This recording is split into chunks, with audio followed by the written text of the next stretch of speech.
Fast food, fast money, fast success, fast everything, ഇങ്ങനെ എല്ലാം fast ആയിക്കൊണ്ടിരിക്കുന്ന കാലത്ത് ഇൻസ്റ്റന്റ് റിസൾട്ടിന് വേണ്ടിയാണ് നമ്മൾ ഓടുന്നത്. എന്നാൽ സത്യം ഇതാണ്, എന്തൊക്കെ ഫാസ്റ്റായി വരുന്നോ അതൊക്കെ ഫാസ്റ്റായി പോവുകയും ചെയ്യും. റിയൽ ആയിട്ടുള്ളതിന്, യഥാർത്ഥമായതിന് സമയമെടുക്കും. ഒരാളുടെ സ്വഭാവം ഒരാഴ്ച കൊണ്ടുണ്ടാവുന്നതല്ല. ഒരു ദിവസത്തെ ട്രെയിനിങ് കൊണ്ട് അച്ചടക്കം കാണിക്കാൻ പറ്റുമോ? കുട്ടികൾ പലപ്പോഴും സങ്കടം പറയുന്നതാണ് ഫാസ്റ്റായി പഠിക്കാൻ പറ്റുന്നില്ലെന്ന്. മക്കളെ, ഫാസ്റ്റ് എന്ന് പറയുന്നത് മിക്കപ്പോഴും സൂപ്പർഫിഷ്യലാണ്, പുറം ഓടിയാണ്. സ്ലോ എന്നത് അടിത്തറയോടുകൂടിയതും കൺസെപ്റ്റ് മനസ്സിലാക്കി വേണം പഠിക്കാൻ. അതിനെന്താണ്, സമയം വേണം. വരാൻ പോകുന്ന പരീക്ഷയ്ക്ക് മാർക്ക് എന്നത് മാത്രമായിരിക്കരുത് ലക്ഷ്യം.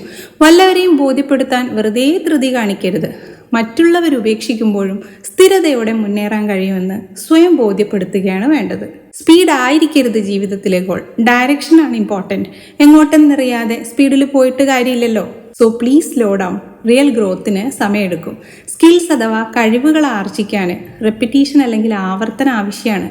കാരണം തെറ്റുകൾ തിരുത്തി വേണമല്ലോ മുന്നോട്ട് പോവാൻ. സെക്കൻഡുകളുടെ വ്യത്യാസത്തിൽ വിജയം കയ്യിലൊതുക്കുന്ന താരങ്ങളുടെ ഗ്രൗണ്ടിലെ പ്രകടനമേ നമ്മൾ കാണുന്നുള്ളൂ. അതിന് പിന്നിൽ വർഷങ്ങളുടെ വീഴ്ചയും തളർച്ചയും നിരാശയും ഒക്കെ ഉണ്ടായിട്ടുണ്ട്. അതൊക്കെ മറികടന്നവർക്ക് വിജയ പതാക കയ്യിലേറാൻ പറ്റുള്ളൂ. സോ ഫാസ്റ്റ് അല്ല ശരി, സ്ലോയും അല്ല ശരി, കൺസിസ്റ്റൻ്റ് ആയിട്ട് മുന്നോട്ട് പോവുക എന്നതാണ് ശരി.